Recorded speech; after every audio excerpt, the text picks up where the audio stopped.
So we want to look at the statement of financial position. The question was about Marula Farmers Cooperative Society. So Marula Farmers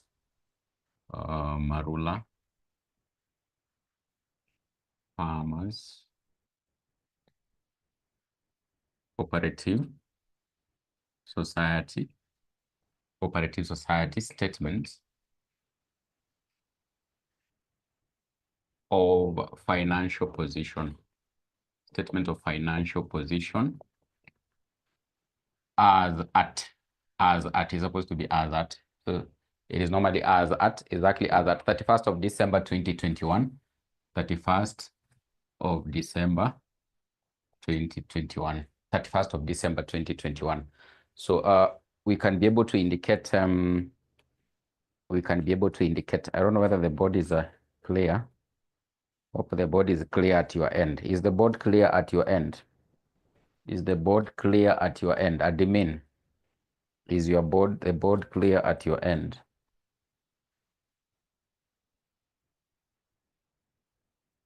So we can look at the statement of financial position for this particular cooperative society. So we can have now in this case our shillings. We can have our shillings in thousands like that. Shillings in thousands like that. So shillings in thousands like that. So we can start with the non-current assets.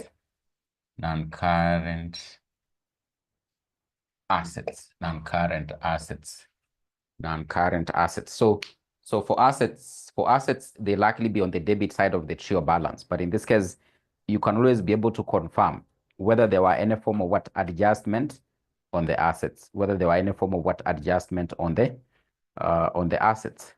So for example, in this case, if you look at in this case the non-current assets, then we have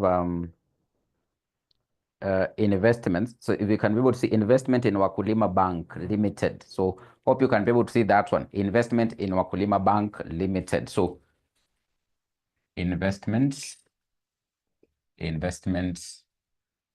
Wakulima Bank.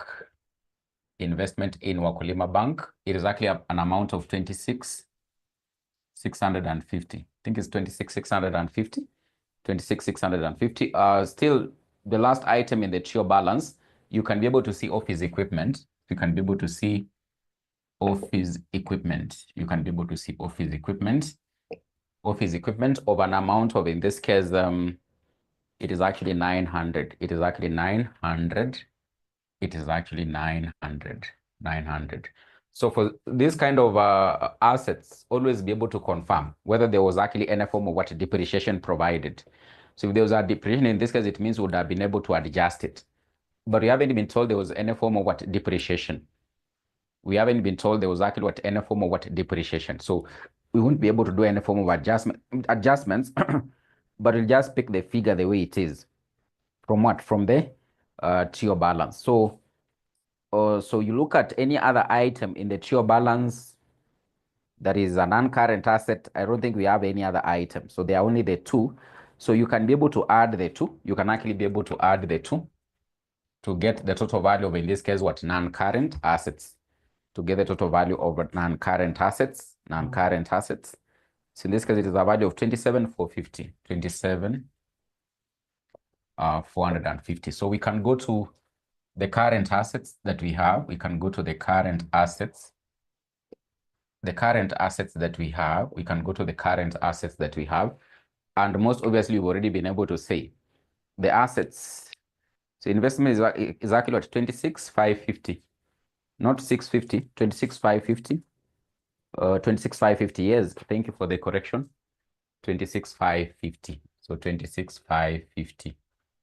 26,550. So then you add equipment. You think you should be able to get 27,450. 27,450. So the current assets, the assets will likely be on the debit side.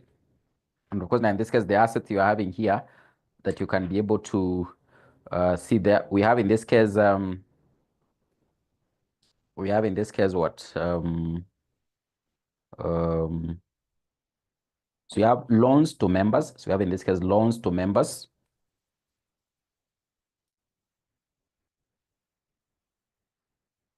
loans to members. You have in this case loans to members. So loans to members. Loans to members. We have the loans to members, which was an amount of 972,340. 972,340. 972,340. We have in this case accounts receivables. So receivables. We have the receivables. Receivables. This one you can be able to see them in the trial balance. We have receivables regarding members and non-members. So members, and of course what non-members. Members and of course what non-members. So you can be able to see an amount of 2690, 2690, 2690. This one is in the trial balance. Also, this one is in the trial balance. Loans to members is actually in the trial balance. You can be able to see it. You can be able to see it. So it is there. Loans to members, 972,340. Then receivables to members and non-members, they are the second last items in the trial balance. So it is 2690 and of course 22,500. 22,500. So those are part of what the assets there. Then we have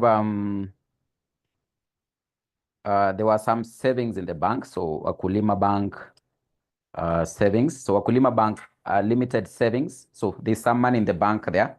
So Wakulima Bank savings. Then of course in this case also we have the cash in hand. So Wakulima Bank savings and cash in hand. So Wakulima Bank savings.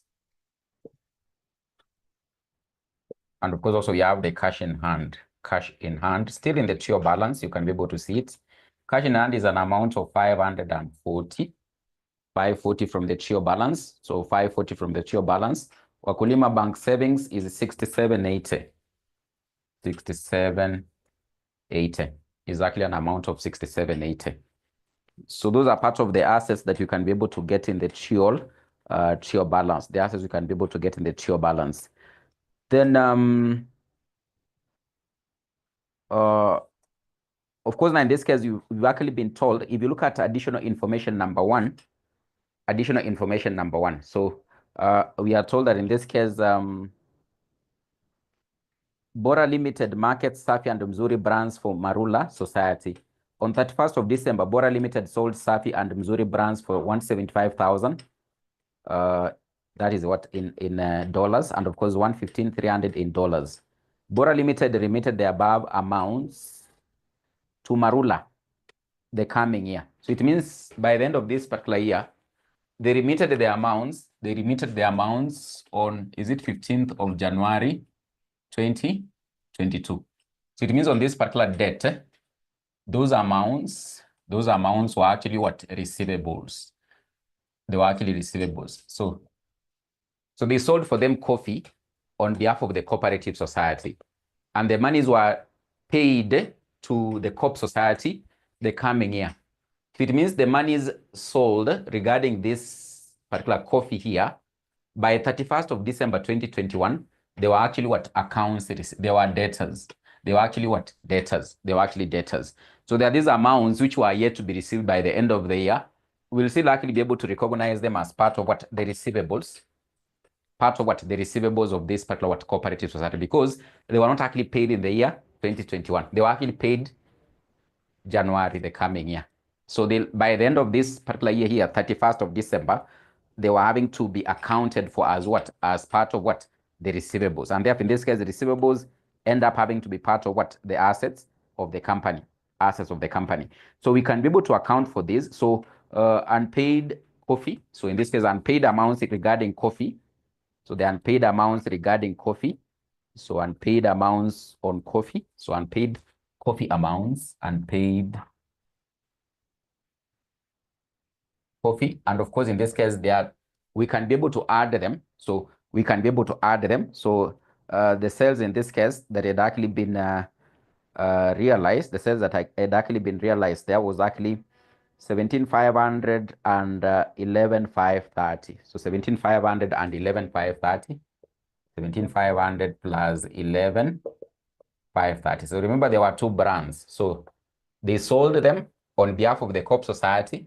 but by 31st, they had not paid. They paid 15 days later. On this particular date, we are preparing the statement of financial position. They were accounted for as monies to be expected to be received, which were receivables from their marketing company. And therefore, in this case, we should actually be able to add them and recognize them as outstanding amounts in terms of what receivables expected to be received by this particular company. So if you add the two, it comes to how much? So 17,500 plus 11,530. So 11, that is 28, 29, I think 29,030. 29,030, 29,030, 29,030, 29,030. So those are the amounts in terms of what? Those are the amounts in terms of the unpaid coffee, which you'll be able to recognize as what? As receivables. So you can be able to add, and what is the figure you're having to get? Because those are the only assets that in this case will be there. So what are the figures you're having to get when you add these ones? 972, 2690, 22,500, 6780, 540, 29,030. 29,030. Do we convert to Kenyan shillings? We already converted. So Edwin, remember in this case we prepared, in our previous class we had already prepared and we converted. Tulikuwa tumeconvert. So ACCA, do you remember we converted ACCA? When we are preparing in this case, the marketing sales, the sales that were realized here in that account for Mzuri and of course Safi. You remember that account? You remember that account? You had already converted. So are you able to see it ACCA? So I can see Irene says 1033, 880, 1033, 880. I want you to confirm whether you are seeing these figures in those two accounts that we had already prepared as the sales. Are you seeing them? Anyone having to see them, Karen Paul, are you seeing these figures as the sales? Yes, the figures are there. Daniel, you can be able to see them. So we've just brought them here because I've already been able to explain those sales were not paid by 31st of December 2021 when we are preparing what? This statement of financial position. So they were paid 15 days later. So it means by this data, these were debtors. These were amounts having to be anticipated to be received. When you make sales on credit, in this case, they give rise to what? Debtors or accounts, what? Receivables. So therefore, we should be able to recognize them here. You should be able to recognize them here. So sawa sawa. So sawa sawa, sawa sawa, sawa sawa. So I can see you're saying 1033. Is it 880 or 8? 1033, 880. You've said 1033, 880.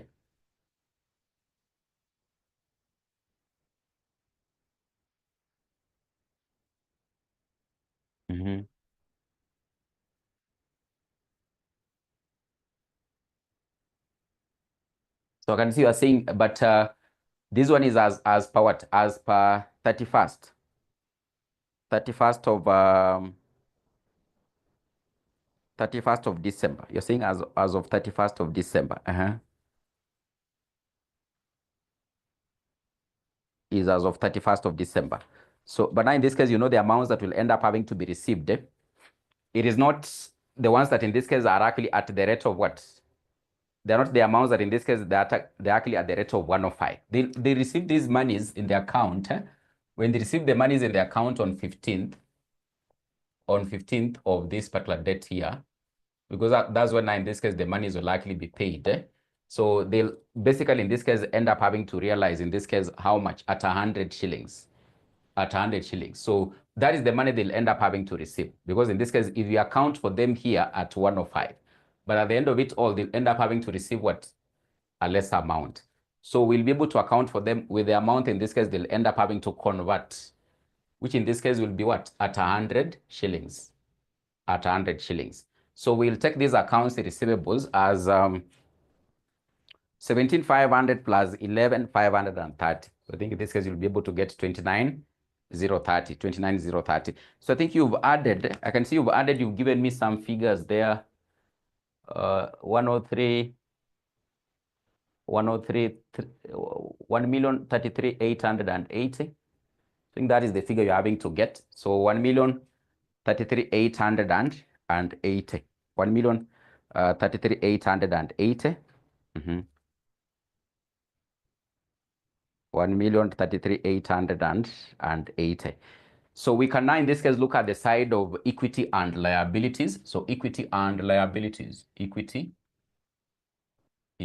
and liabilities, equity and liabilities, equity and liabilities. So equity and liabilities. So what do you get when you add the two? You can be able to add so that we get the figure here. When you add the two, so 10,33,880 plus 27,450. You can add the two, 27,450 plus 10,33,840. You are getting how much? So 10, you're getting 1061,330. So 1061,330. So 1061,330. 1061,330. Then we can look at the side of equity and liabilities. So under equity and liabilities, we had already computed the two figures. But we can start with the share capital. So we can start with the share capital. So share capital. We can start with share capital. So the share capital in the TO balance, we can look at the share capital in the TO balance. Share capital in the TO balance is an amount of how much? Share capital in the TO balance is an amount of 900,000. An amount of 900,000. So this one is, we have shillings in thousands. So this one is 900,000. Then remember, you had already computed two figures. So in this case, we had the statutory reserves,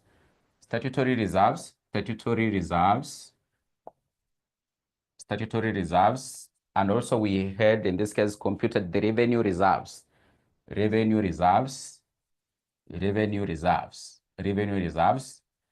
So what was our figure for statutory reserve? What was our figure for statutory reserves?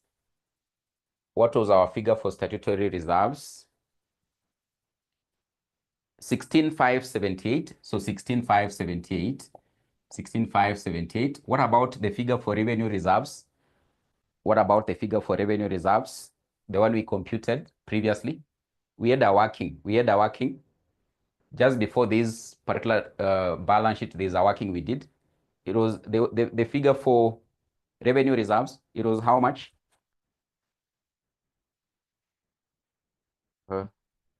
So statutory reserves is 16,578. What about in this case revenue reserves? Or we didn't do it? It was 17,402. So it was 17,402, 17,402, 17,402. So hope everyone has these particular two figures here because we computed them in our previous class. We had actually computed them in our previous class as workings. So we just plugged them here. And of course, they were having to be affected by, if you look at additional information number 6, they're saying as per the relevant ministry regulations, cooperative societies are required to transfer 20% of their net earnings to statutory reserves. So in this case, if you look at the TO balance statutory reserve fund, is actually 13,740. But now we need to take 20% of what we got as the retained earnings in the income statement. And we did the working. In this case, we got how much? 16,578. 16,578. So then in this case, what will end up having to remain there will actually go to what? To the revenue reserves, which is actually 80%. So another component of, in this case, equity, we said, we can also be able to put what we call members' deposits. So members' deposits is an amount of, from the TO balance. So the members' deposits in an amount of 64, I think 64,650, 64,650, 64,650. So that is members' deposits. So you look at still at the TO balance, there's what we call revaluation reserves. There's a revaluation reserve of, I think, 750. Revaluation reserve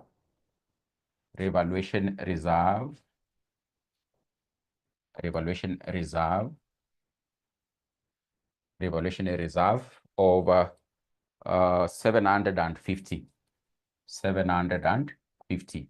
So you can always confirm whether there's any other item of equity that you haven't included. So in this case, always the items of equity will likely be on the credit side. So you need credit side of the TREO balance. You have to go there and actually look at any item that you feel like in this case is an item of equity, that in this case we haven't been able to do what account for it. And of course, I think we've been able to account for all of them. So we have accounted for all of them. So that is basically what will likely be the component of the equity part of the cooperative society. So we can now in this case go to any non-current liability that might end up having to be there. Any non-current liability that might end up having to be there. So we can be able to confirm whether we have any non-current liability that might end up having to be there. Liabilities will likely be on the credit side. Will likely be on the credit side. So we are told there is interest on loans to members. That was an item of income.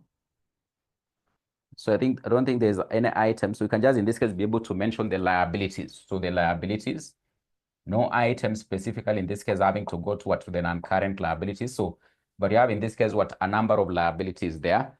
So we have in this case audit fee. So remember in this case under note number 3, audit fee provided for 600. So you have in this case audit fee. Audit fee. And I told you if they say it was provided for, they did not actually pay for it. So it is still actually what outstanding. It is still actually what outstanding. So in this case, you have an amount of 600,000 that is still outstanding in terms of the audit fee. So that is a liability. Then we have staff salaries. So staff salaries, not number 4, staff salaries and wages amounting to 3.2 had not been paid. So staff salaries outstanding. So staff salaries, accrued salaries. So that is an amount of, is it 3.2 million? 3 million, 3.2 million is how much? 3.2 million is an amount of, yes, 3.2 million. So 3.2 million. So this one is actually, this audit fee is actually 6 million. It's actually 6 million. Yes, it is 6 million. So we can be able to correct. This one is 6 million. So this one is 6 million. This one is 3.2 million. So this one was outstanding. And we said in this case, accrued expenses will likely be what? Be liabilities. Then we have in this case, interest to members. So we are told there's some interest to members which was yet to be paid. So interest to, not number 5, interest to members deposits is to be provided at 60.86. So interest to members which is yet to be paid, interest to members which is actually 60.86. 60.86. So that is these are basically in the additional information.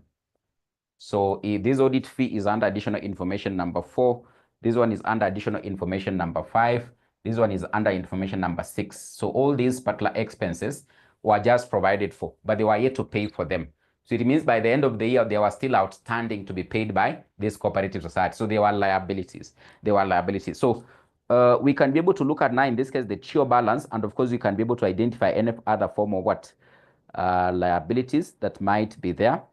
So if you look at the TREO balance, and of course, obviously, they'll be on the credit side. You have accrued rent, which is the second item. So accrued rent, we have accrued rent.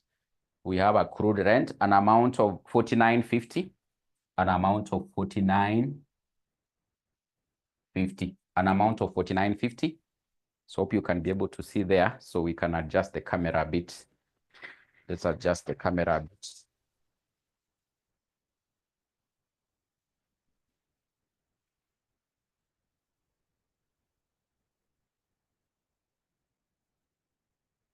We have in this case accrued rent. So that one is from the TREO balance. It is the second item in the TREO balance. You can be able to see it, 49.50. Then we have in this case sundry provisions. We have sundry provisions of an amount of 89.30. So sundry provisions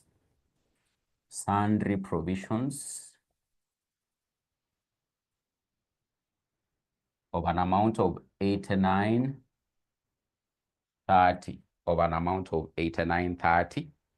Of an amount of 89.30. Then we have in this case we have creditors. So Creditors, sundry creditors, an amount of 3410. Sundry creditors and a bank overdraft. So sundry creditors,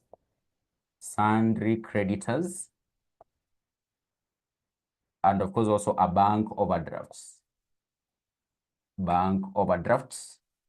So bank overdrafts, it means they withdrew excess money from the bank. So that is a liability. So sundry, in this case, sundry creditors is 3410, exactly 3410. 3410. Then bank overdraft. So bank overdraft is an amount of 6150. I think that one is actually also in the TRIO balance. Bank overdraft is an amount of 6150, yes. An amount of 6150.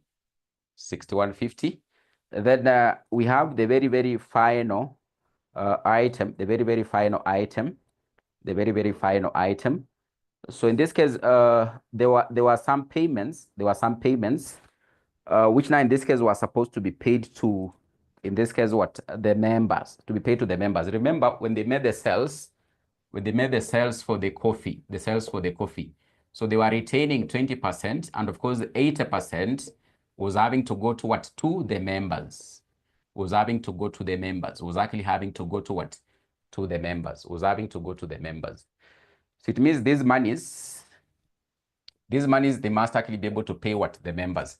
But we haven't yet, in this case, been told whether they actually paid their bounce or not. It means in this case, they were still actually having to do what? Outstand. So they must actually be able to settle these 80%. So these 80% of the profits, 80% of the profits, or 8% of the sales that were actually made for the coffee were supposed to be paid to the members. And of course, in this case, from Safi, it was how much?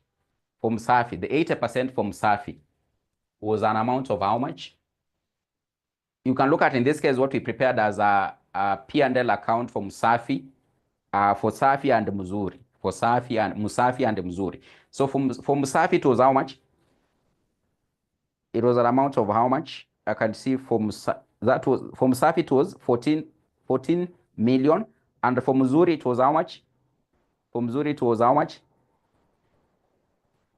Faith, where are you getting 1100? So 1100 in this case is what they retained for operations. But now in this case, you are looking at the figure they were supposed to have paid the members.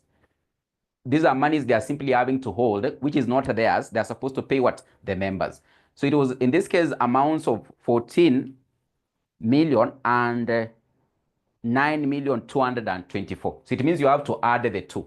So in this case, you'll add the 14 million plus 9,224,000. So what do you get? You get, I think, 23. It is 23,224. I think it is 23,224. 23,224. 23,224. So you can be able to add here another item. You can be able to, just after this one, after this bank overdraft here, you can add another item. So payments due to members. You can be able to label that item. Payments due to members. Just after this one here, write payments due to members, payments due to members. Then maybe you can put in bracket these particular two figures, 14 million plus 9224. Then you place there a figure of 23,224. 23,224. You place there a figure of 23,224. So I think that is it. Then you can actually be able to try and actually add from the top up to the bottom there. So add all these ones. So the part of equity and liabilities, add all of them, plus this final item here, 23,224. And you try to give us the figure we see.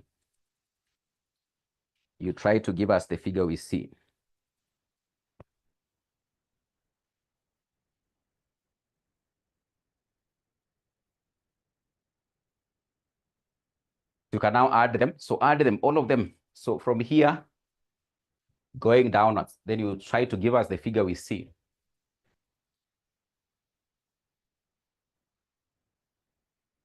I can see Joseph says 1061, 330.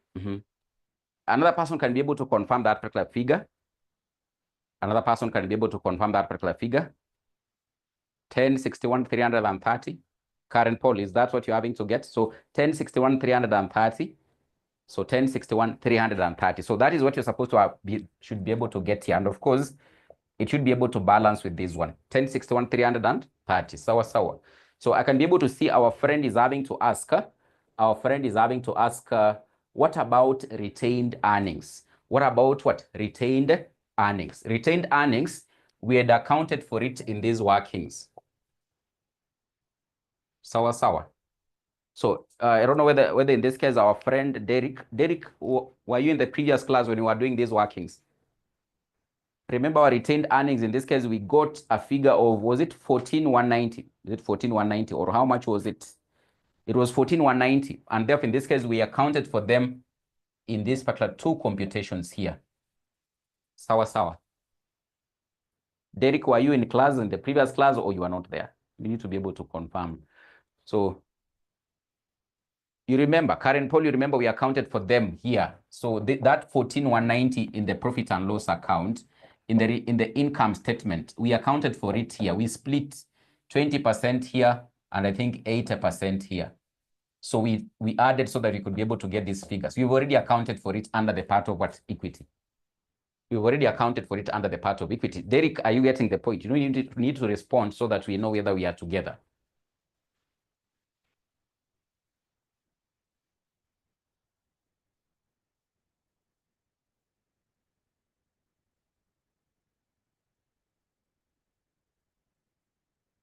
Derek is not having to respond, so I don't know whether we are together or not. So, but I'm assuming we are together. So that is how, in this case, you likely end up having to come up with what? The statement of financial position. Statement of financial position. So you just need to, for example, take note of special items like loans to members is an asset. You need, for example, take note of, like in this case, what? Members' deposits is part of equity. Members' deposits is part of equity. Of course, these other ones, when you hear about reserves, most obviously you should be able to know this is an item that will end up having to fall under what? Equity. That will end up having to fall under equity. But then you just need to know how, in this case, you account for other items like accruals or maybe prepayments. Accruals or maybe in this case, what? Prepayments. Then any other form of asset will likely basically be categorized as the way it's actually supposed to be categorized under what? The statement of financial position. Statement of financial position. So that is how, in this case, you'll end up having to do what? Prepare this particular one here. So I want us, in this case, we look at that question of medical practitioners. And of course, I had actually shared it on the group. So since you people requested we look at it, we can just look at it before we start looking at retirement benefits. Retirement benefits.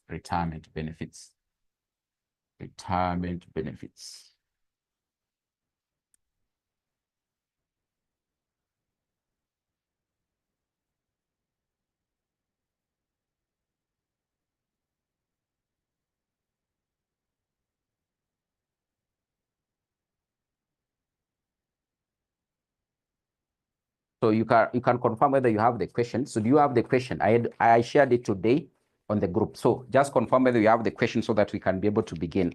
So medical practice, that question about medical practice. I can see Anthony says yes. So the question says, on January 2018, two doctors, Sharon and 𝒔𝒐𝒂𝒚, entered into a partnership to run a medical practice. They each contributed initial capital of 2 million and were to share profits and losses equally.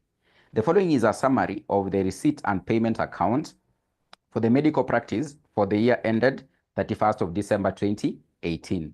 So they have a receipt and payment account there, which has the side of receipts. Please share. I just joined. So I don't know whether there's someone who can be able to reshare on the group. So kindly, if there's anyone who can be able to manage or access it and reshare on the group, it will be far much better for our friend who has just joined. So the receipts here, on the side of the receipts, most obviously we are talking about what? Incomes. So for example, when they talk about fees from services rendered, that is an income. So loan from the bank, that is a loan. that is a loan, it will likely end up having to be what? To be a liability. But of course, it was a 10% loan. So that 10% should actually be interest that in this case is supposed to be accounted for in the income statement. Capital contribution. So these are basically equity items, what they contributed as capital. Bank interest. So that is in this case what? An expense. Cash at bank. So this is an asset. Cash at bank is normally an asset, which basically comprises of those items that have actually been listed there. On the side of payment, we have rent, that is an expense. Salaries, an expense. Subscription to medical society, that is an expense. Medical books. So what did we say about books? How do we treat books? What did we say about books? How do we treat books? As what? As non-current assets. So you people are very brilliant. You can be able to remember. So I told you for professional firms, sometimes they can have books. So there's normally a special treatment about the books they have. They end up having to be recognized under part of what? The non-current assets. So X-ray and other equipments, those are basically assets. Medicines, and in this case, what? Consumables. So those are part of what in this case we call what? Inventory or assets. Repairs and maintenance, that is an expense. Office furniture is an asset. Drawings. So drawings will likely end up having to affect what? The capital. When they talk about drawings here, these were monies that were actually drawn by these doctors from the business for personal use. So that ends up having to, in this case, do what? Affect what will be in the business as what? As capital. So we have in this case additional information. We have in this case additional information. So additional information number one, the medical practice expected to receive 600,000 from insurance compensation for medical services done what? Rendered. So that is like part of what? An income. So salaries of medical assistants included 700,000 paid in advance, while repairs and maintenance costs, 60,000 had not actually been paid. So these are what we call what? Prepayments and accruals. Prepayments and what we call what? Accruals. Prepayments and what we call what? Accruals. Maybe I can be able to ask. In this case, they're talking about salaries of medical assistants included 700,000 paid in advance. So will this one end up having to be an asset or a liability? Will it end up having to be an asset or a liability? That's 700,000. Prepayments are always what? Assets. At least you people. Then in this case, accruals are always what? Liabilities. So prepayments in this case will end up having to be always in this case be what? Be assets. This one will end up having to always in this case be what? Be liabilities. Current liabilities and current what? Assets. But remember that special treatment we said should actually be considered whenever in this case you are getting the expense, the real expense. The real expense what? In the income statement, which you are going to see. The rent had been paid for the period of 15 months up to 31st of March 2019. So they had paid rent in excess. They'd actually paid rent in excess. So it means there was a portion of this rent that was actually in this case what? A prepayment. That was actually a prepayment, which will be able to do the computation. Depreciation on assets was to be provided. So that is most obviously going to the expenses. As at 31st of December 2018, creditors for medicines and consumables amounted to 1.5 million, while 100,000 worth of medicine was still in stock. So that is closing stock or closing inventory. And of course, in this case, this 1.5 is actually what? Creditors, which will be able to account for them, in the what? In the statement of financial position. In the statement of financial position. In the statement of financial position. So that is what will likely end up having to happen. That is what will likely end up having to happen. So then interest on bank loan is still owed, is still likely owed us at 31st of December. So there's that interest that is in the TRIO balance, that is in the payments and receipts account, that of 10%. It means they had to pay for it. It will likely be what? Be a liability. So required an income statement for the year ended 31st of December 2018. Then of course our balance sheet as at 31st of December 2018. So we can in this case look at, first of all, in this case, what? The income statement. The income statement. We can first of all in this case look at the income statement. The income statement. So you have in this case Sharon and Wilkista. Hope you're able to see there. Or you people are not able to see there. Sharon and Wilkista. Sharon and Wilkista.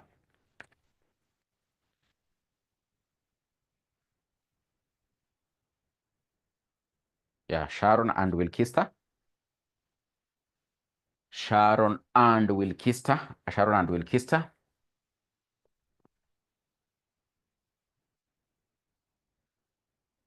Income statements.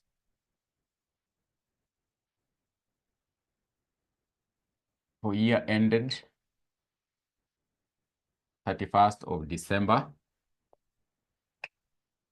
2018. 31st of December 2018. So we can have, in this case, our shillings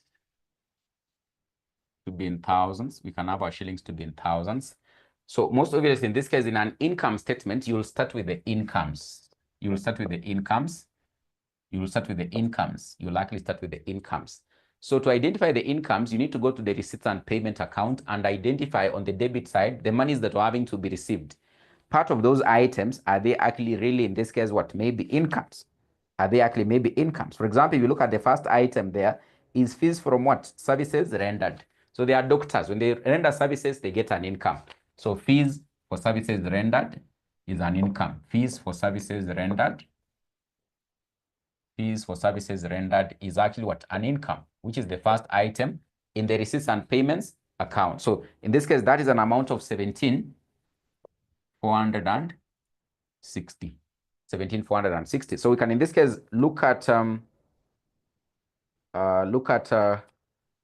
any other income. So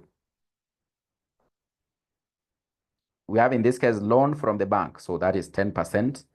We have, in this case, capital contribution. That is a capital equity item.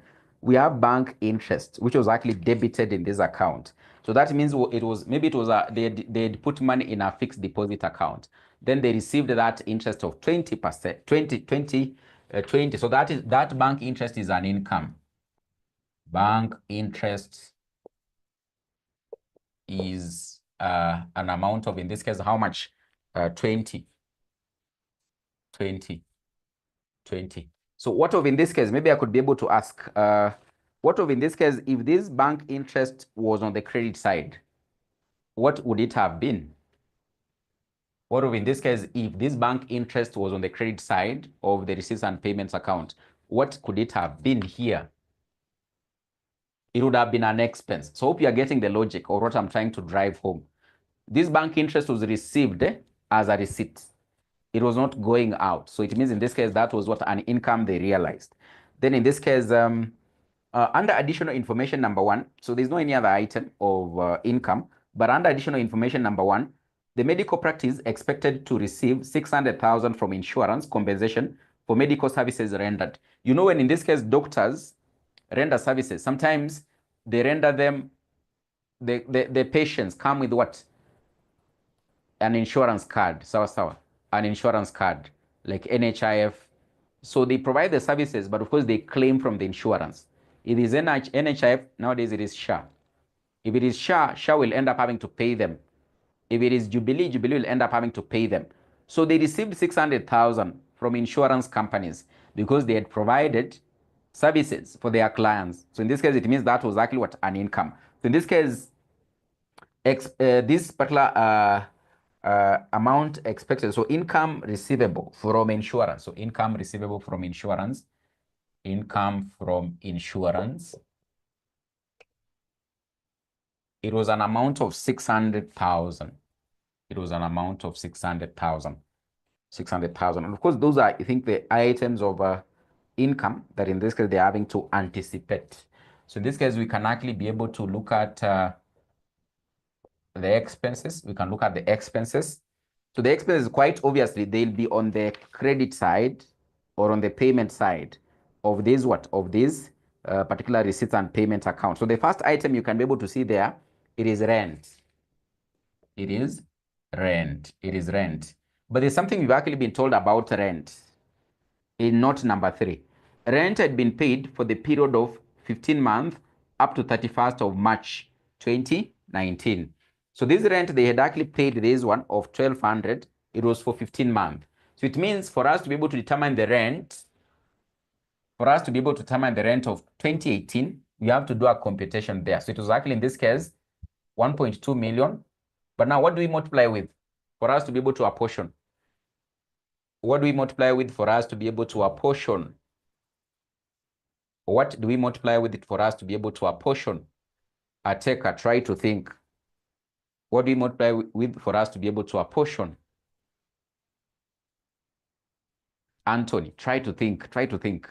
So this particular rent they had actually paid was for 15 months. But now in this case, we only want an expense for this current year, which is 12 months. So in this case, we'll be able to take what? We'll multiply by, in this case, what? Faith is saying 15 out of 12. Kim is saying 12 out of 15. It is 12 out of 15. So we'll be able to multiply by 12 out of 15. So in simple terms, we're having to say that in this case, for 15 months, they had actually paid, in this case, how much? 1.2 million. What about for 12 months, the month for the year? You normally do what we call what? Cross multiplication. You remember what you're having to be told. You do cross multiplication. So you take 12, multiply by this, you divide by so what are you having to get? What are you having to get when you do the multiplication? Ateka, what are you having to get? 960. So 960, 960. But of course, you can actually be able to take note. You can actually be able to take note. I don't know, in this case, it will be a working or something besides. It will be a working besides. A working besides. You can actually be able to take note. A working besides. A working. You can be able to put a working. So in this case, rent for the year. Rent for the year. Rent for the year in this case is actually 1.2 million. We multiply by 12 out of 15, which are getting what? 960. But in this case, we have what? Prepaid rent. Prepaid rent. Prepaid rent, in this case, it will actually be 1.2 million. You minus 960, which comes to how much? 240. So 240. So when we're coming up with the statement of financial opinion, we have to be able to remember this one, 240. It will actually end up having to be part of the prepayments, which are in this case what? The current assets.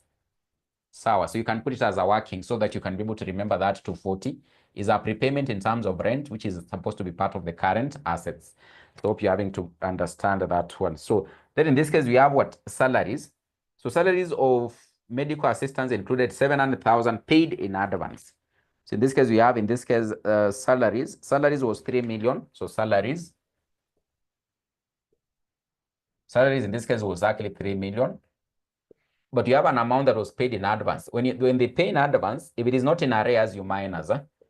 You minus. So if it is an advance, you minus. If it is accrued, you add. If it is outstanding at the end, you add. If it is an advance at the end, you less. In this case, it means for this one, it was 2.1. But this particular one, you have to remember, still, it will be part of what? The prepayments there. Then you have, in this case, maintenance cost of 60,000 had not been paid. What is the maintenance cost we have in this case in the receipts and payment? Subscriptions, we have repairs and maintenance of 300. So repairs and actually what? Maintenance. So repairs and maintenance. Repairs and maintenance. So for repairs and maintenance, what was actually paid in this case is 300, but there was still some amount which was outstanding, which was of an amount of 60. It was accrued. For accruals, we add. For prepayments, we less. Prepayments by the end of the year, we less. Accruals by the end of the year, we add.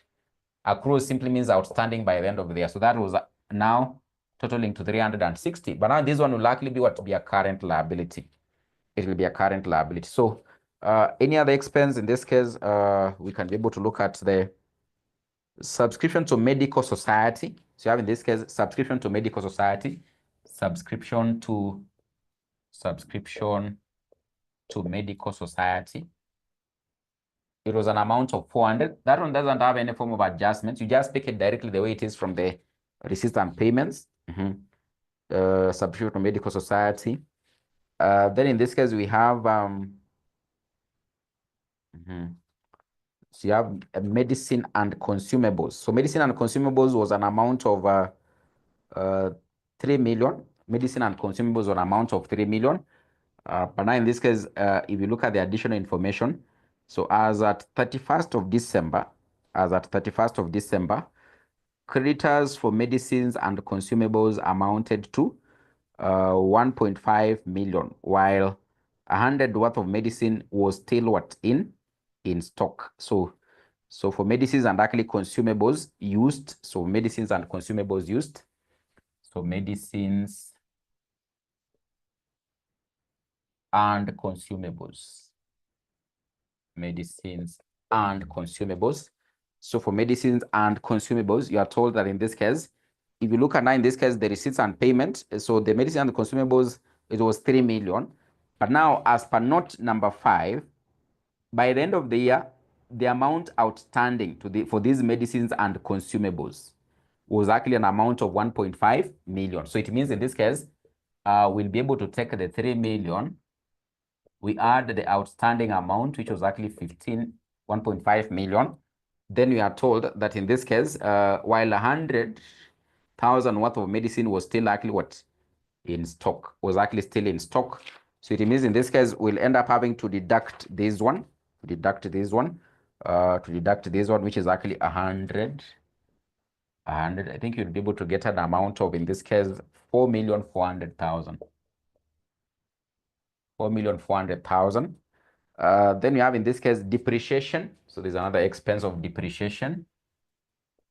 Depreciation, there are 3 items. So we have in this case medical books, X-ray and other equipments. We have office furnitures. Furnitures. So we can be able to continue here. Let's just continue here. So the next item there will actually be depreciation. So you can do depreciation. So depreciation.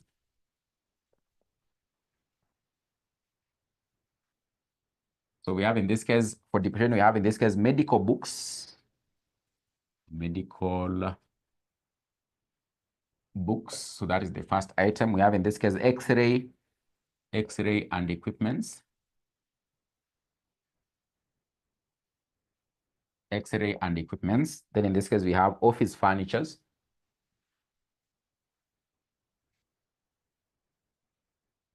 So for medical books, it is 5%. 5% of the medical books that we have there. Medical books is an amount of 1.2 million. So medical books is 5% of multiplied by 1.2 million. So this figure is actually in the receipts and payments. Then the X-ray equipments, it is 20% off. 20% off. So the X-ray equipment was 4 million. 20% of 4 million. 20% of 4 million. Then for office furniture, it is at 25% at cost, 25% per annum at cost. So for office furnitures in this case, it is an amount of 600,000 as per the receipts and payment, as what was actually paid for these ones. So you can be able to do the computation so that in this case, you can be able to get the depreciation. So this one, I think it is it 60? Is it 60 or what? So this one is 60. So you have our shillings in thousands. This one, I think it is 60 or 600. So this one is 60. This one is 800. This one is 150. So hope my figures are correct. So 5% of 1,200, I think it is 60. 20% of 4,000 is 800. 25% of 600, that is a quarter of 600, is 150. It is 150. Then the last item, so the last item in this case, there's a loan from the bank of 5 million. So loan interest.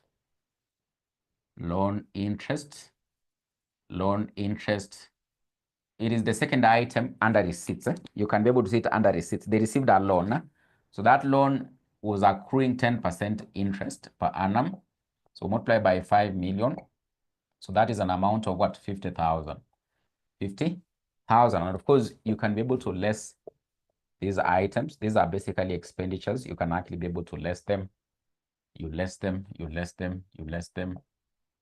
And of course, you'll be able to get the profit realized. So profit realized, So profit realized, the profit realized, you can be able to get the profit realized, So you can do the computation. So what is the figure here when you add the incomes?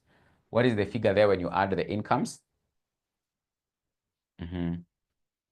What is the figure there when you add the incomes? So first of all, give me the figure for the incomes.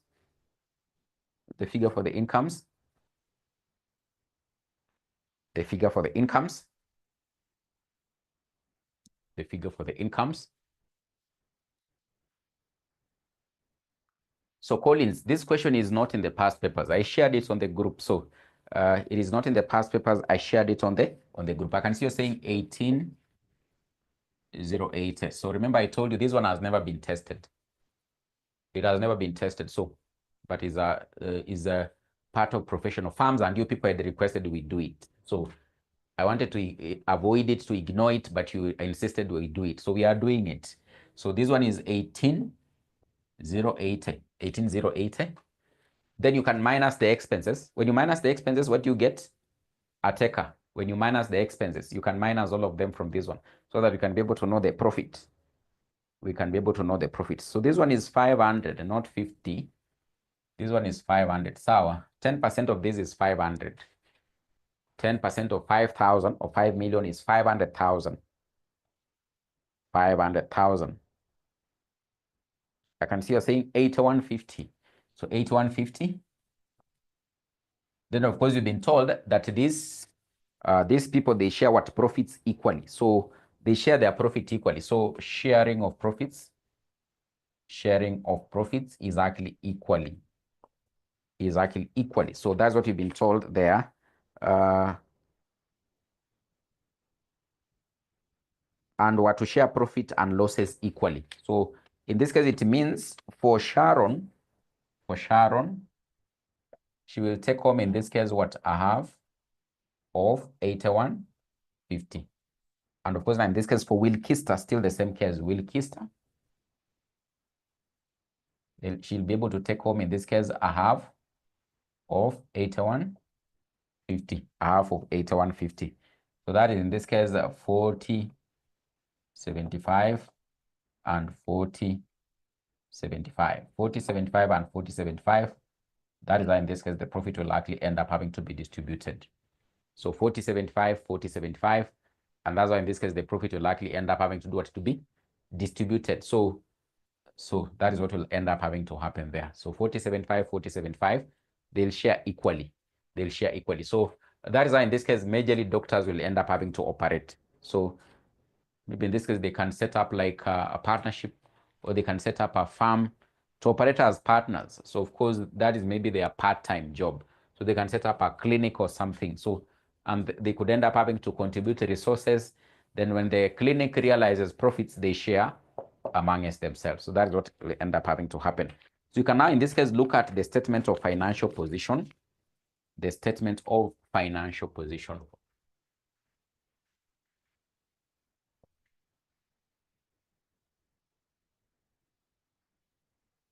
Statement of financial financial position.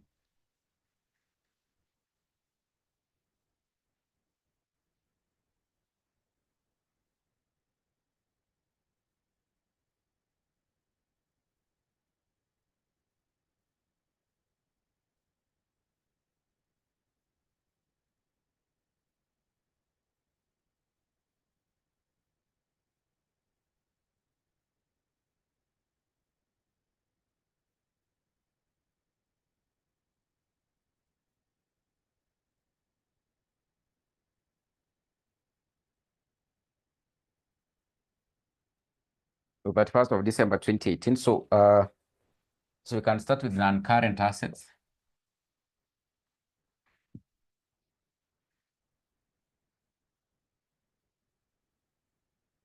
Non-current assets, we have in this case medical books.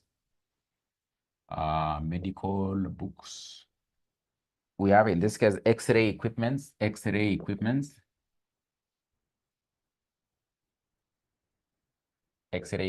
Then in this case we have office furniture.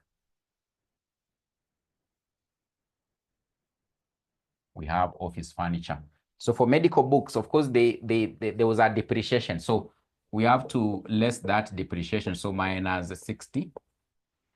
For office equipment, still the same case, there was a depreciation. So in this case, it was 4 million. But now it lost value of 800 by the end of the year. Then in this case, you have office furnitures. They were 600, but they lost value of 150. Value of 150. So in this case, we'll get the net book values. We can get the net book values. So in this case, this one is actually 1140. 1140. This one is 3200.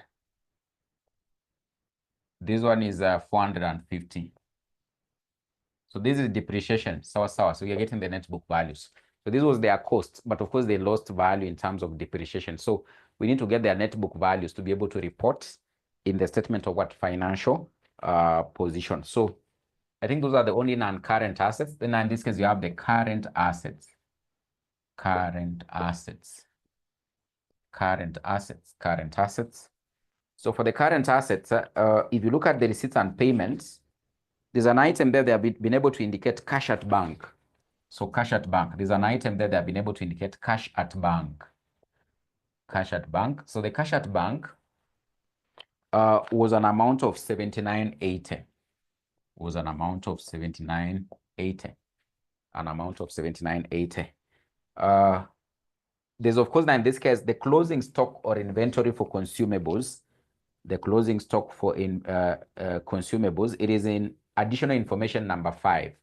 So inventory consumables. Consumables are basically those items they use. For example, in this case, if you are in this case a dentist, so there are those materials or items, for example, used to refill the teeth for the patients. There are those, for example, blades that you use. So some of them you get them, you dispose them, so like that. So they still have like those consumables of an amount of inventory in terms of consumables. Inventory for consumables. Inventory for consumables. It is in note number 5. It is in note number 5. It is in note number 5. While 100,000 worth of medicine was actually still in stock. So that is in this case 100,000. Then in this case, as per note number 1, the medical practice expected to receive. So those were receivables from insurance. Receivables. This one is from what? Insurance companies. Insurance companies. So they were anticipating in this case to get 600,000. So that was a receivable. So that was what a receivable. It will be part of the current assets. Then you also have what? Prepayments. Prepayments. So the first one is actually rent, which you computed there. You remember that figure there? It was an amount of 240. Or you can just be able to do it here briefly. 1200 minus 960 is giving us an amount of 240. There's another prepayment, in this case in terms of salaries. Remember under note number 2, salaries of medical assistants included 700,000 paid in advance. So of course prepayments, so in this case salaries of 700,000. So that is what a prepayment, and of course it becomes part of what? The current assets. It becomes part of the current what? Assets. So those are the only items in this case we have in terms of what? We have in terms of the non-current assets and of course what? Current assets. So we can go to the side of capital and liabilities. The side of capital and liabilities. So hope you can be able to see here. So capital and liabilities. Capital and liabilities. So of course it will likely be in shillings of thousands. Remember, you just need to continue with the table. So you don't have to put it aside like this. Me, I'm just having to do it because my board is so squeezed. My board is so squeezed. So for you, you continue. After getting the total here, which will be able to give me the figure, you need to continue the other side of the statement of financial position. So we'll start with the capital. So for capital here, we have capital that was actually contributed by Sharon. And of course, you have what? Will Kister. 𝒂𝒏𝒓𝒄𝒂𝒚.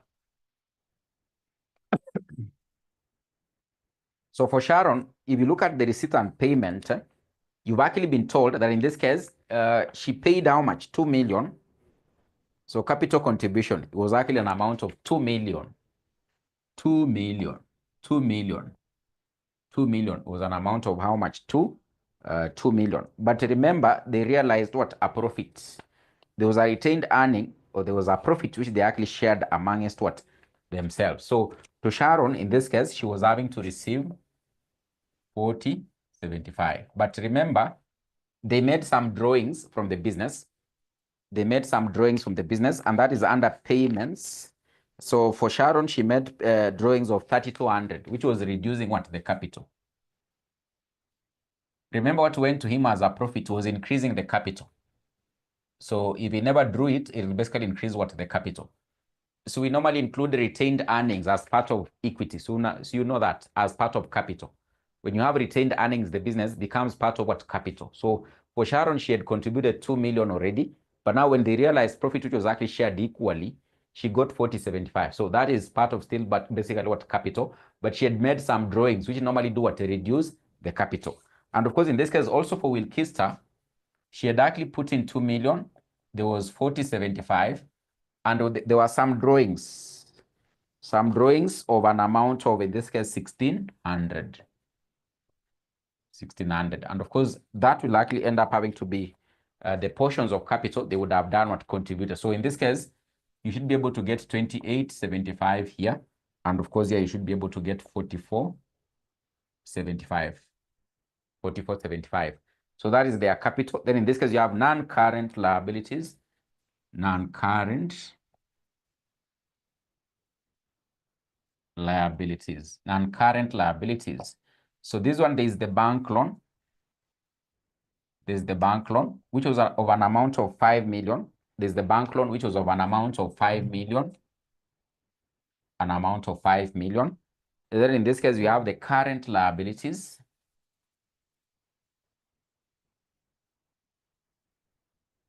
Current liabilities. So for the current liabilities, in this case, you have what?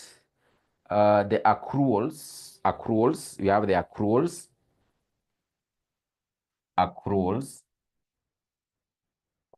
So in terms of accruals, there is the repairs and the maintenance. If you look at note number 2, maintenance cost of 60,000 had not been paid. So part of the accruals we have in this case, what? Maintenance. Maintenance of 60,000. 60,000. Then of course, another accrual here is actually what? Loan interest. Is actually loan interest of an amount of 500,000. So it is yet to be paid by the end of the year. So we haven't been told whether it was actually paid. It will be accrued by the end of the year. So that is 500,000. Then we have in this case what? Creditors. So we have in this case creditors. So we are told as at 31st of December 2018, that is not number 5. Creditors of medicines and consumables amounted to 1.5 million. Creditors. There was an amount of 1.5 million. And of course, those are the items of what? Capital and liabilities. Those are the items of capital and liabilities. So you can be able to add these ones, add the assets and give me the figure here. Add the assets and give me the figure here. Another friend of ours can be able to add also what? The capital and liabilities. Another friend of ours can also be able to add the capital and liabilities. Capital and liabilities. So hope you've seen where we've been able to get these creditors. Hope you've seen where we've been able to get these creditors. I can see you're saying a figure of 14,140. 14,410. So 14,410. So 14,410. 14,410. 14,410. 14,410. So Nekesa, have you seen where we've gotten this figure of 1.5 million of creditors? Have you seen where we've gotten the figure? So I can see Daniel says capital and liabilities. Nekesa, have you seen where we've gotten this figure of creditors? This one, 1.5 million. So I can see you're saying yes, you've been able to see. It is actually under additional information number 5. So creditors for medicines and consumables amounted to 1.5 million. 1.5 what million, while 100,000 worth of medicine was still in stock. So this is now in this case what we've been able to recognize here, the closing inventory. So this one is as per note number, exactly as per note number 5. See the same case, this one is as per note. You know, if you want not to forget, you can indicate this so that when you'll be revising, you don't have to start having to ask yourself, where did we get this 100? You can basically put in bracket N5 so that when you'll be revising at your personal level, you'll be able to know where this figure was coming from, where this figure was having to come from. So of course, that is why in this case, you can actually be able to account for medical practice, but it has never been tested in the exam. So I don't know whether they'll be able to test this time. So what is the chance they can test? What is the chance they can test? In fact, the other lecturers don't teach it. They don't teach it. They don't teach it. So they don't teach it. But that's how you can be able to prepare them.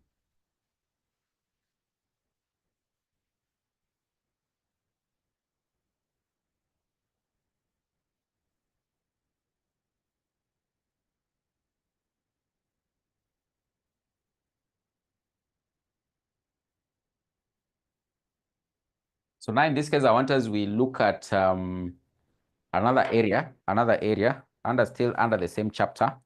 So another area under the same chapter, chapter number 3. I want us we look at in this case retirement benefits, or what we refer to as what pension plans. Retirement benefits, or what we refer to as what pension plans. So you can be able to write that. So International Accounting Standard number 26. So IAS 26, IAS 26, accounting for retirement benefit plans.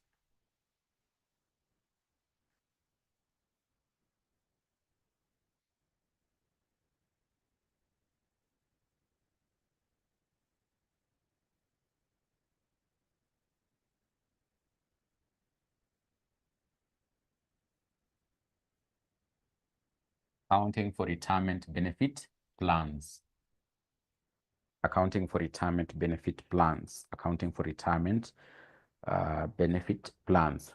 So ideally, what you're going to look at in a nutshell, so without having to go into a lot of hula baloo here and there, what is going to happen here in this particular area, you know, there are those firms that actually in this case collect contributions for pension. So they can, for example, in this case, be insurance firms, or in this case, we can have like employers who have established schemes whereby employees do what? Make their contributions. So they make their contributions so that when they retire, they'll be able to get their money. And of course, in this case, they normally get their money, which has earned some kind of, like in this case, what? Interest. So for example, in this case, an insurance company could end up having to approach you that in this case, maybe you contribute to a private pension scheme, that one in this case that is not actually maybe provided by the employer. So they tell you that in this case, you can actually be contributing maybe 10,000 per month. In this case, by the end of it, that is how much? 120,000. 120,000. For, let's say, for example, for the next 20 years, that comes to around 2.4 million. But at the end, you won't be able to get this money. They'll actually inform you, actually, you'll be contributing as the money earns what? Interest. So you're likely in this case maybe to fetch maybe 3 million. Or maybe you're likely in this case to do what? To fetch maybe 3.5 million, depending upon what the terms. So there are a lot of activities that will end up having to happen regarding these monies of what? Of the pensioners. So basically in this case, those who are contributing. So they, for example, get these monies. This interest doesn't, for example, in this case, just arise by itself, but they actually do what we call investments. Maybe in this case, in government bonds or in securities that are earning what? Benefits. So that in this case, when these persons end up having to draw their money when they retire, they would be able to get their money at what? At some kind of, like in this case, what? Interest. So there'll be a number of activities having to occur. Members having to contribute as pensioners to the scheme. This firm itself having to do strategic investments to generate maybe income. So that in this case, that income can end up having to be redistributed to what? In this case, the redistributed in this case to the pensioners when they end up having to do what? Retire. So to have like a proper accounting as to what is actually having to occur, then there has to be in this case what? A maintenance of like a statement indicating what are the incomes. There has to be a maintenance of like in this case what? A statement indicating what are the assets. What are the assets that in this case this insurance firm, this pension firm, or basically in this case the firm providing a pension scheme is having to, for example, maintain as what? As assets. So that in this case, in any case, maybe it is liquidated, we can be able to know. Maybe we can be able to liquidate those assets, then we end up having to do what? Get the monies for these persons who are doing what? Contributing. And therefore, the essence of having to do what? Account for pension schemes, account for retirement benefits, or pension what? Schemes, pension schemes. So you can be able to write something briefly. Before now, in this case, we start looking at what are the accounts to be maintained. What are the accounts to be maintained? Accounts to be maintained by pension scheme firms. So in this case, you can be able to write and say, IAS 26, this particular standard here, IAS 26, provide guidelines. IAS 26 provides guidelines for financial reports, provides guidelines for financial reports to be maintained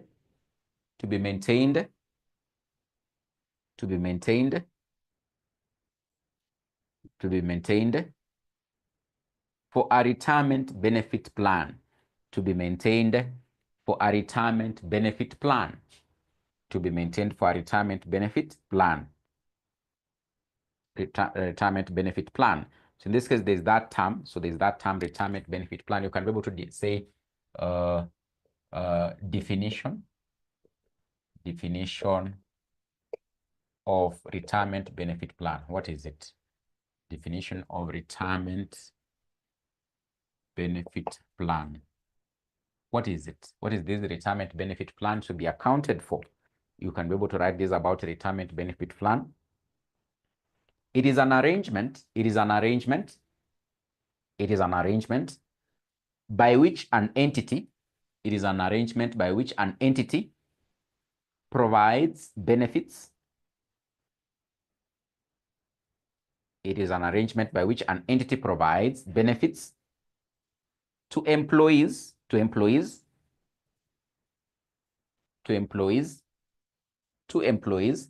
after they are terminated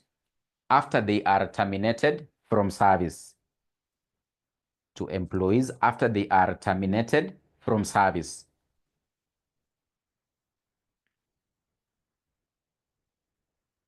After they are terminated from service. After they are terminated from service. So that is that kind of an arrangement whereby you agree with the pension scheme firm that in this case you'll be paid when you retire, or in this case when your services are terminated. So by which an entity provides benefits to employees after they terminate from service. So you can be able to write in this case briefly, types of retirement benefit plans. Types of retirement benefit plans. Types of retirement benefit plans. Types of retirement benefit plans. So types of retirement benefit plans. Types of retirement benefit plans. So you can write number one, defined contribution plan. Defined contribution plan. Defined contribution plan. Then you write this about a defined contribution plan. What is it? What is this defined contribution plan? Defined contribution plan. So these are plans under which the entity pays. These are plans under which I can see Missy says we can't hear. So kindly the others confirm. Am I audible? Can you be able to hear? Just say, I can hear, we can hear, so that Missy can be able to know whether so. I can see we can hear, so you people can be able to hear. So I'm audible, I should be audible, Missy. So in this case, you're having to say, these are plans under which the entity pays.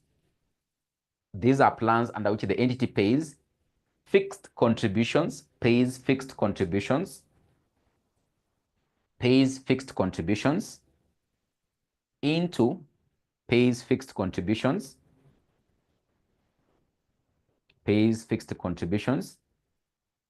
into a fund, into a fund,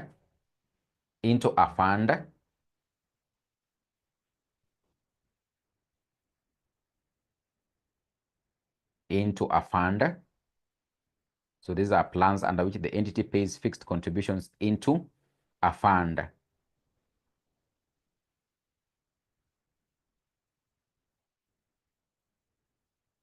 And will have no legal obligation, to pay further contributions,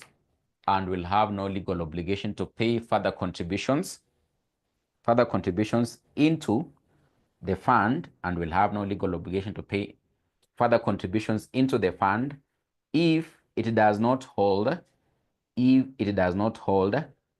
sufficient assets,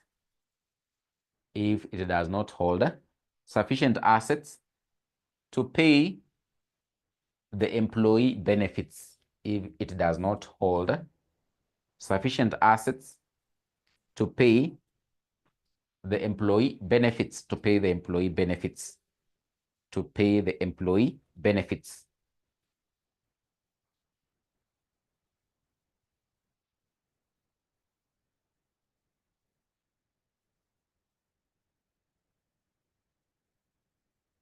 Then in this case, you have what you refer to as what defined benefit plan. So number 2, defined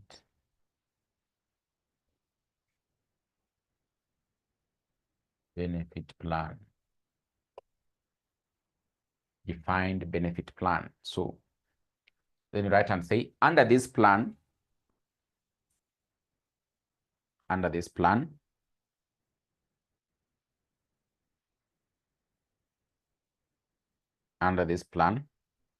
the entity has no obligation,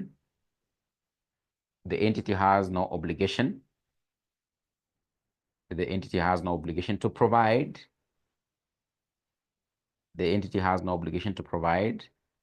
agreed benefits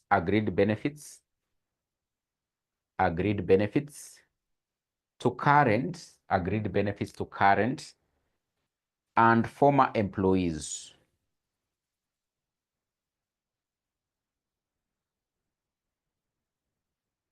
To current and former employees.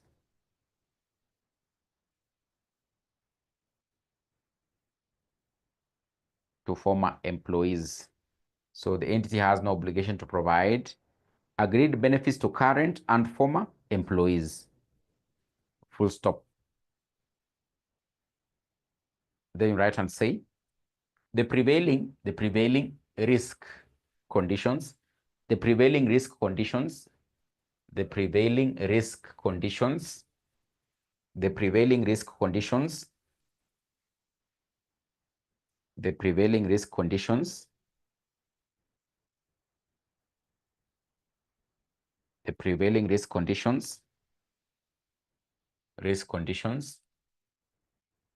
will have to be considered before the benefits are paid, The prevailing risk conditions will have to be assessed. You can be able to say the prevailing risk conditions will have to be assessed before, you can be able to say will have to be assessed before the benefits are paid. The prevailing risk conditions will have to be assessed before the benefits are paid, So for this one, in this case, you're having to say that the benefits won't actually be, in this case, like be fixed. that these are how much in this case the employee will end up having to get.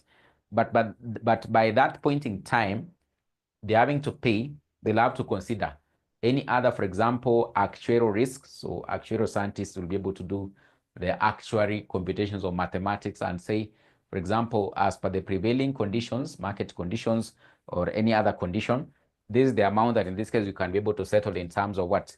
The pension at that point in time. So they'll be able to consider in this case what the risk factors prevailing. Before in this case, they pay the benefits to the employees. So that's what will likely end up having to happen under a defined benefit plan. Then in this case, under a defined contribution is whereby now in this case, an entity. So an entity will end up having to pay fixed contributions into a separate fund or into a separate entity. This one is the most predominant one. So what they mean by in this case an entity, for example, an employer pays the funds into a separate entity or fund. Separate entity or fund. So let's say, for example, in this case, the employer is actually Safaricom. The employee is actually Safaricom. Then he actually ends up having to do what? Pay these amounts to Britam Pension Scheme. Britam Pension Fund. Britam Pension Fund on behalf of the employees. So what they do, they deduct the amounts and they put them into this particular pension fund. So the fund is actually maintained by by a separate entity. By a separate entity. By a separate entity. So they'll be able to do the assessment and actually be able to know whether this particular firm here, Britam, has adequate assets, has in this case adequate assets to safeguard or protect these funds that are having to be contributed on behalf of the employers. So they must be able to have adequate assets, because if the monies that they're having to get, maybe they put into assets. Let's say, for example, maybe in this case, securities or maybe shares that can be disposed of, then they eventually get monies that can, in this case, end up having to be paid to to the pensioners, who in this case are actually the employees. Who are the employees? So that is what will likely end up having to happen regarding the types. So we can now, in this case, look at the accounts. So financial statements for retirement benefit plans. So the financial statements for retirement benefit plans. The financial statements for retirement benefit plans. So the financial statements for retirement benefit plans.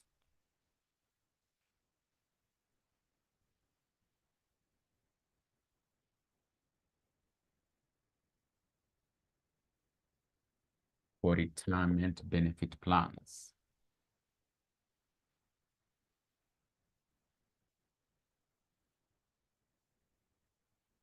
So they'll maintain two major types of financial statements. They'll maintain two major types of financial statements. So in this case, there's what we call statement of changes in net assets. So number one, we have the statement of changes in net assets. Changes in net assets. Statement of changes in net assets. Then number two, this one is like the income statement. This one will represent like what you know as an income statement. It will be able to represent what you know as income. This statement of changes in net assets. It will be able to represent what you obviously know as as income statement. Then you have in this case statement of net assets. So now this one is like the statement of financial position. So we have the statement of net assets. We have the statement of net assets. So this one is like the statement of financial position. This one is like the income statement of income. So it is for them under IAS 26, we refer to it as a statement of changes in net assets. And for the statement of financial position, we refer to it as statement of net assets. So now in this case, how will these particular statements end up having to look like? So we can briefly, in this case, look at the format. The format before we look at an illustration. So before we look at an illustration, we can look at the format. The format, like for example, for these particular two statements, how will they look like? How will they look like? So the formats. So you can look at the format So the format for statement of changes in net assets. So format, so you have the format. So statement of changes in net assets, statement of changes in net assets. Net assets, how will it look like? And what are some of the items that will end up having to appear there? So of course, you'll be able to indicate for the year ended. For the year, you'll be able to indicate for the year ended like that. So then in this case, of course, obviously, you'll be able to put that. You indicate your shillings, comfortably indicate your shillings. Indicate your shillings, whether in thousands or in millions, like that. Then most obviously in this one, we've been able to say is like the income statement is equivalent to an income statement. Is equivalent in this case what an income statement or a profit and loss account. So you'll start in this case with the incomes that have actually been realized by the retirement under the retirement benefit plan. The incomes that have actually been realized under the retirement benefit plan. So the incomes here can include, for example, contributions. These contributions can be from members or employees. Can be directly from employees or employers. It can be from employees or employers. So you can be able to put the amount there. That will still be part of the income to the pension plan.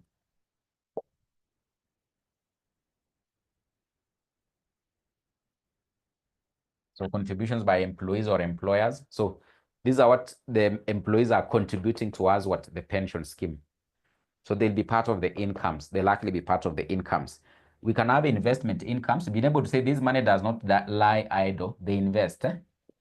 So investment incomes realized. When they get the monies from the employees, they invest so that when they retire, they'll get their money with some kind of, like in this case, interest. So they can put in investments. For example, bonds. Then after 20 years, then they can be able to pay their They can actually be able to pay their pensioners. So in this case, we have investment income. They can put the money into rental properties, rental income. So they can have rental income. So that will still be part of the incomes. They can have, in this case, the revaluation gain on investments. Revaluation gain on investments. Revaluation gain on investments. This one is, for example, you buy shares at KQ for 10 shillings. Then they gain value up to, in this case, 50 shillings. So there's an increase here of 40 shillings. If you sell it at this particular point in time, you realize a gain. So that revaluation gain becomes like a profit. So they got the monies from the employees. They bought for them shares at 10 shillings. But now after 2 years, the shares of KQ have risen up to 50. They sell them at 50. They get what we call a capital gain. So that will be part of the incomes they can be able to realize. Gain on sale of investment property. Gain on sale of investment properties. Investment properties. So that gain or profit will be part of the incomes. And of course, that can basically end up having to summarize the incomes they can actually be able to do to realize. So that will become the total incomes. That will become the total incomes to the pension plan. The total income to the pension plan? To the pension plan. So I can see you're not able to see there.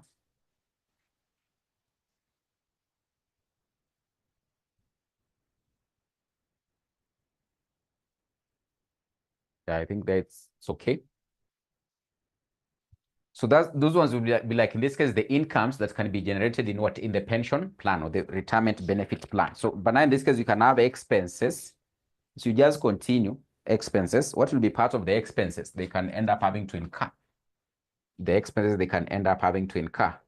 So part of the expenses can actually, for example, in this case, include, so you can have less expenses. So we continue less expenses.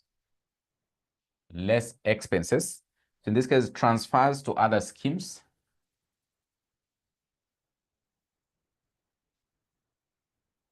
to other schemes. Transfers to other schemes. They can transfer these monies received to another scheme. So that will end up having to less the monies they have. It will be part of the expense.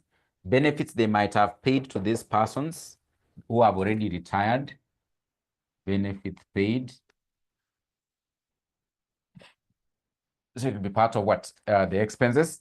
So there's someone who has just retired in the current year, for the year ended 2025. In this current year, 2025, there are those who retired and they paid them. So their money was moving out. So that was an expense. So then they'll incur administration expenses. Remember, they have employees whom they have to pay to run these schemes. Administration expenses, like salaries to the employees under the pension plan. So rent expenses, maybe they have rented an office. So they'll incur the administrative expenses. So revaluation loss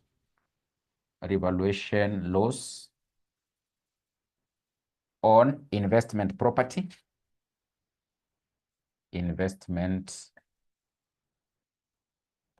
So they can revalue a property and they realize a loss. Because in this case, we most obviously know properties which gain value is usually majorly what? Land. But if it's a motor vehicle, then maybe they got these contributions and they put in motor vehicles, like a matatu. So that matatu, when you revalue it, it would have lost value. So it would have lost value. But for land, it can gain, revaluation gain.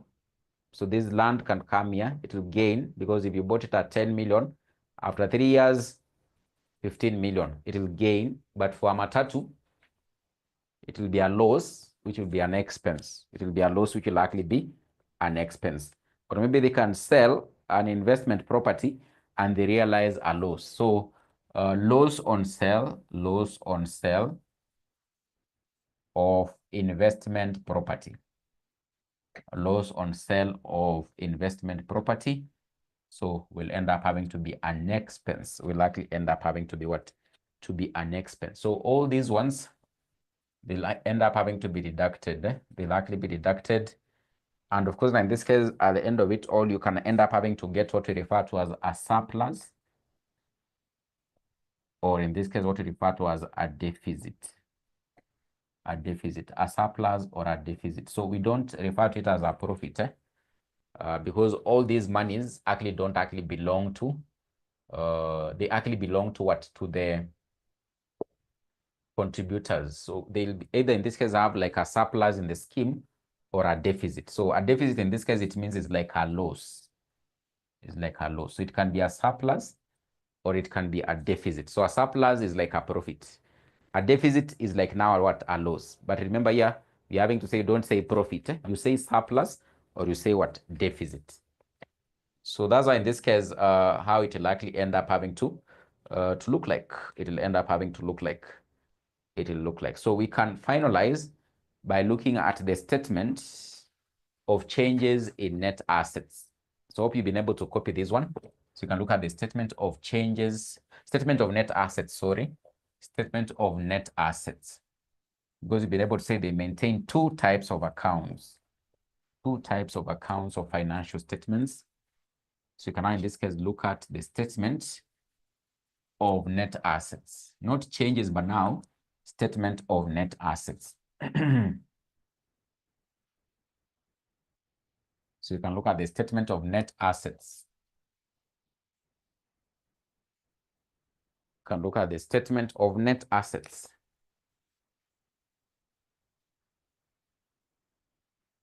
Remember, this one is not for the year ended, but we say as at maybe 31st of December on a particular year.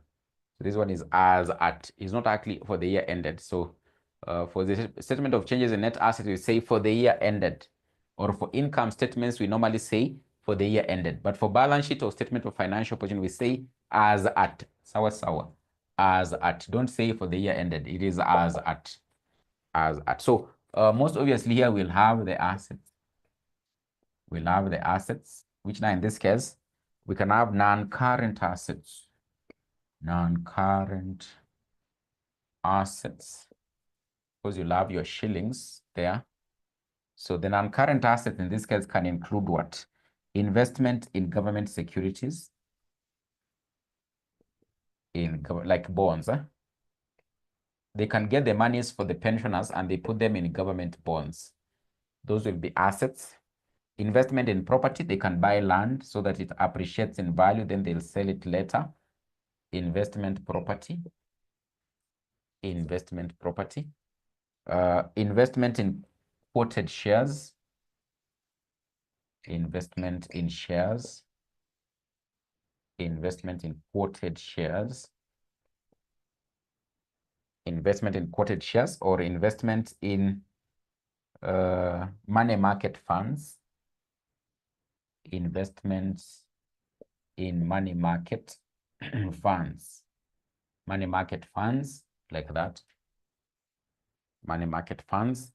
Then you can have, in this case, what? Current assets. So this could actually be part of what the non-current assets, but you can have current assets. We can have current assets. So for the current assets here, we can have bank and cash balances.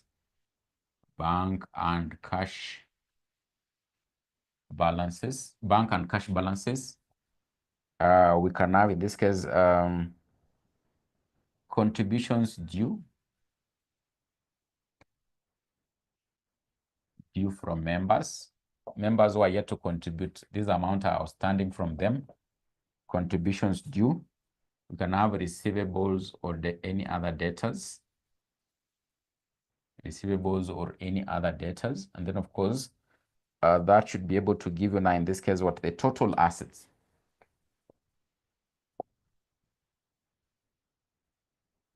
Should be able to give you the total what? Assets. Total assets.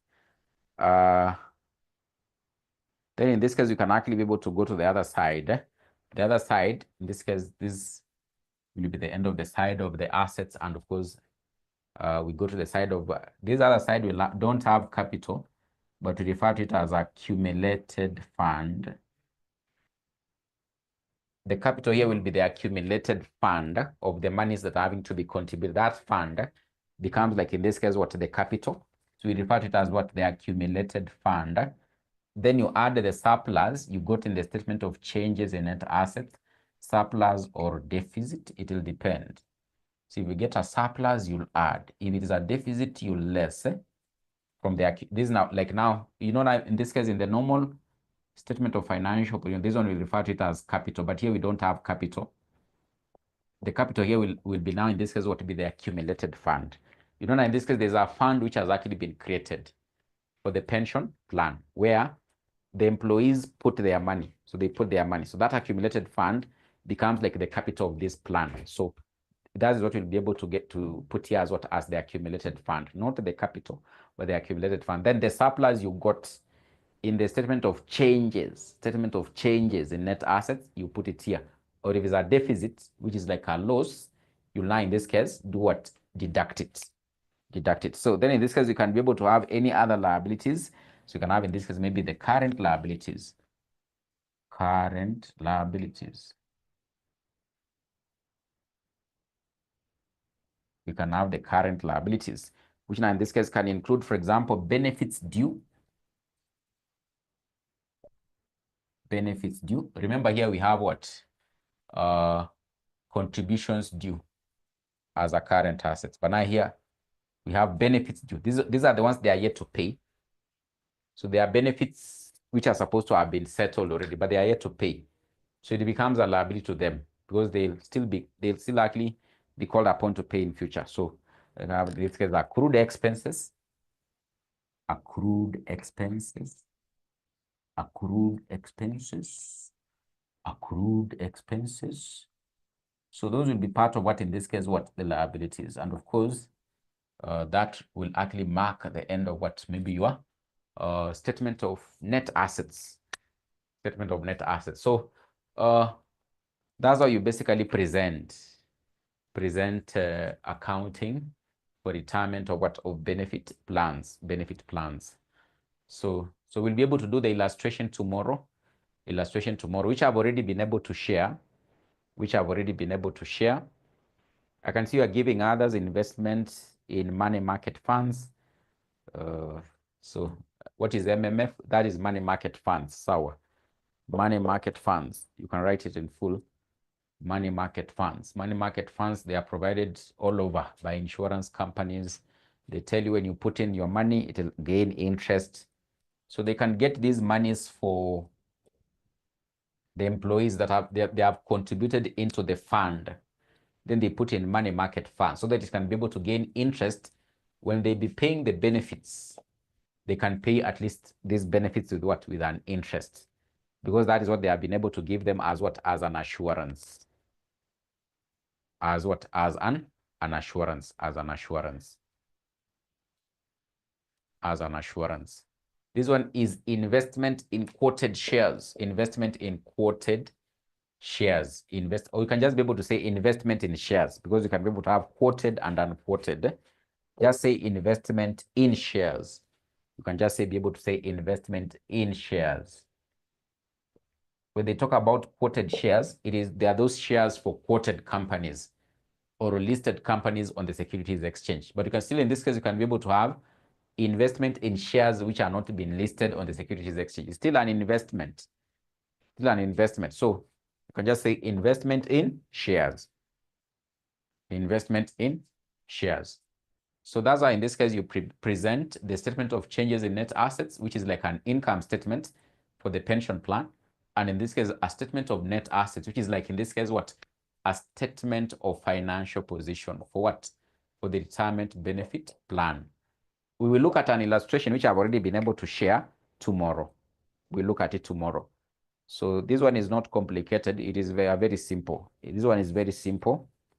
Very simple. It is very simple, and very direct. It doesn't have a lot of issues and stories. A lot of issues and stories, but it hasn't been tested for a very long time. But it's still part of the syllabus.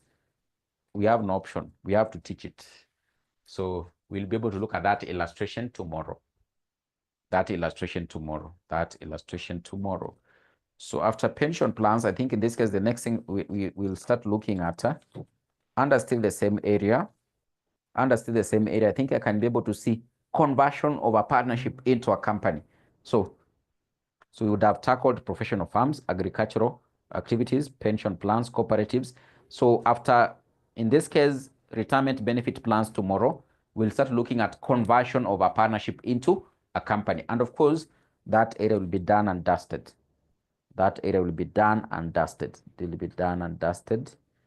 Then maybe in this case, we can maybe look at, look at public sector.